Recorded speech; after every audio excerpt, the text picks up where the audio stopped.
ഇടുക്കി കമ്പംമെട്ടിൽ ശക്തമായ കാറ്റിൽ മരം കടപുഴകി വാഹനങ്ങൾക്ക് മുകളിൽ വീണു. സ്കൂട്ടറുകളും കാറുകളും തകർന്നു. രാഹുൽ വിജയൻ ചേരുന്നുണ്ട് വിശദാംശങ്ങളുമായി. രാഹുൽ, ഇതെപ്പോഴാണ് ഈ സംഭവം ഉണ്ടായത്? നിലവിൽ എങ്ങനെയാണ് മഴ ജില്ലയിൽ? രാഹുൽ, ഉന്മേഷ, കാര്യമായ മഴയില്ല, ഇടവിട്ടാണ് മഴ പെയ്യുന്നത്. പക്ഷേ ശക്തമായ കാറ്റ് പല മേഖലകളിലും വീശുന്നുണ്ട് എന്നുള്ളതാണ് ഏറ്റവും പ്രധാനപ്പെട്ട കാര്യം. ഇത് കമ്പമേട് സെന്റ് ജോൺസ് പാരിഷ് ഹാളിന് മുൻപിൽ നിർത്തിയിട്ടിരുന്ന വാഹനങ്ങൾക്ക് മുകളിലേക്കാണ് ഈ മരം കടപുഴകി വീണത്. വാഹനങ്ങൾക്ക് കേടുപാട് സംഭവിച്ചിട്ടുണ്ട്. ആ മരം മാറ്റാനുള്ള നടപടി സ്വീകരിക്കുകയും ചെയ്തിട്ടുണ്ട് എന്നുള്ളതാണ് ഏറ്റവും പ്രധാനപ്പെട്ട കാര്യം.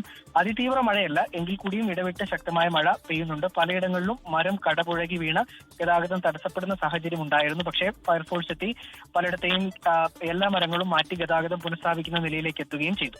ഉന്മേഷ്, രാഹുൽ വിജയനാണ് ഇടുക്കിയിൽ നിന്ന് വിശദാംശങ്ങൾ നൽകിയത്.